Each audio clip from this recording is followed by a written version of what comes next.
জনাব তারেক রহমান, আপনাকে জবাব দিতে হবে। লন্ডনের গলফ ক্লাব ড্রাইভ কি আরেকটি বেগমপাড়া হতে যাচ্ছে? আপনার নির্বাচনী হলফনামার সাথে আপনার জীবনযাপনের সামঞ্জস্য পাওয়া যাচ্ছে না বলে মানুষের এই প্রশ্ন করার অধিকার আছে। জুলাই আন্দোলনের অন্যতম দাবি হচ্ছে আমরা আর কোনো বেগমপাড়া দেখতে চাই না। আমরা আমাদের রাজনৈতিক নেতাদের অর্থনৈতিক কার্যক্রমের স্বচ্ছতা দাবি করি। আপনি দীর্ঘ 17 বছর লন্ডনে নির্বাসনে ছিলেন। আমরা আপনাকে মাজলুম হিসেবেই দেখেছি, কিন্তু এই সহানুভূতি স্বচ্ছতার প্রশ্নকে বাতিল করে না। আমরা জানি নির্বাসনে থাকা অবস্থায় আপনি এবং আপনার স্ত্রী কোনো ধরনের কাজ বা চাকরি করেননি, কিন্তু বসবাস করেছেন ব্রিটেনের অভিজাত এলাকায় অত্যন্ত বিলাসবহুল বাড়িতে। সাউথ ওয়েস্ট লন্ডনের কিংস্টনের অত্যন্ত বিলাসবহুল এলাকা হচ্ছে কুম্ব, যা দক্ষিণ পশ্চিম লন্ডনের সবচেয়ে ব্যয়বহুল আবাসিক জোনগুলোর একটি। কুম্ব লেন ওয়েস্ট এবং ট্রেপস লেনের উল্টো দিকেই রহস্যময় গলফ ক্লাব ড্রাইভ। ট্রেপস লেনের মাথা, যেখানে কুম্ব লেন ওয়েস্টে গিয়ে শেষ হয়েছে, সেখানে সাইন দেখা যাচ্ছে গলফ ক্লাব ড্রাইভ এবং উপরে আরেকটি সাইন প্রাইভেট রোড। এখানে গুগল ম্যাপের স্ট্রিট ভিউ পাওয়া যাচ্ছে না। গলফ ক্লাব ড্রাইভ একটি শীর্ষ ধনী ও অভিজাত শ্রেণীর আবাসিক এলাকা। প্রপার্টি ও ঠিকানা সংক্রান্ত ডেটাবেসগুলোতে গলফ ক্লাব ড্রাইভে অবস্থিত একাধিক বাড়ির তথ্য পাওয়া যায়, যেগুলোর নাম কর্করান হাউস, ফেয়ারওয়েজ, ওক এন্ড, ক্রসওয়েজ ইত্যাদি। এসব বাড়ির বিক্রয় মূল্য কয়েক মিলিয়ন পাউন্ড বলে তালিকাভুক্ত রয়েছে। আমাদের মূল প্রশ্ন ক্রসওয়েজ নামের এই বাড়িটিকে ঘিরেই। লন্ডনের কয়েকজন অধিবাসী এখানে ছবি তুলতে গেলে তাদেরকে বাধা দেওয়া হয়। এরপরেও তারা কিছু ছবি তুলতে পারে। কর্মহীন দম্পতি হিসেবে অভিজাত এই বাড়িতে আপনি আলিশান জীবনযাপন করেছেন। আপনার হলফনামায় যে আয়ের উল্লেখ আছে তা দিয়ে এই বাড়ি কেনা অথবা ভাড়া দেওয়া সম্ভব নয়। হলফনামাতে কোথাও আপনি উল্লেখ করেননি যে আপনার দল বিএনপি এই খরচ বহন করে। এই অসামঞ্জস্যের ব্যাখ্যা দেওয়ার দায় আপনারই। আমরা জনগণ হিসেবে আপনার কাছে প্রত্যাশা করি এই বিষয়টি আপনি সবার সামনে পরিষ্কার করবেন। বাড়িটির ইতিহাস খুঁজলে দেখা যায় এই বাড়ি একটি কোম্পানির নামে ক্রয় করা হয়েছিল 2013 সালের সেপ্টেম্বর মাসে। ওই বছরের 11 সেপ্টেম্বর বাড়িটির ক্রয় রেজিস্ট্রি করা হয়।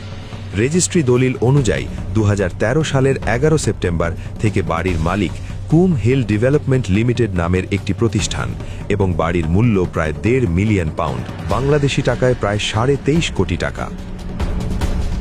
ব্রিটিশ কোম্পানি হাউসের তথ্য অনুযায়ী কুম হিল ডেভেলপমেন্ট লিমিটেড কোম্পানিটি খোলা হয়েছিল বাড়িটি কেনার 3 মাস আগে, 25 জুন 2013 সালে।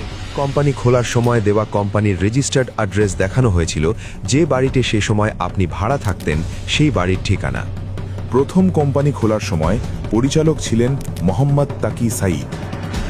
ব্রিটেনে এই কোম্পানির এই বাড়ি ছাড়া আর কোনো সম্পদ বা আর কোনো কার্যক্রম নেই। 3 দফা কোম্পানির পরিচালক পরিবর্তন করা হয়েছে। 21 ফেব্রুয়ারি 2021 সালে নতুন পরিচালক হিসেবে নিয়োগ পান আপনার অত্যন্ত ঘনিষ্ঠ এবং আপনার আইন উপদেষ্টা AKM কামরুজ্জামান। ব্রিটেনে আইন পেশায় নিয়োজিত এই কামরুজ্জামানকে আপনি দিনাজপুর 5 আসন থেকে মনোনয়ন দিয়েছেন। দলিলপত্র অনুযায়ী আপাতত বোঝা যাচ্ছে এই বাড়ির মালিক AKM কামরুজ্জামান। উনি কি তার নির্বাচনী হলফনামায় এই বাড়ি এবং কোম্পানির কথা উল্লেখ করেছেন?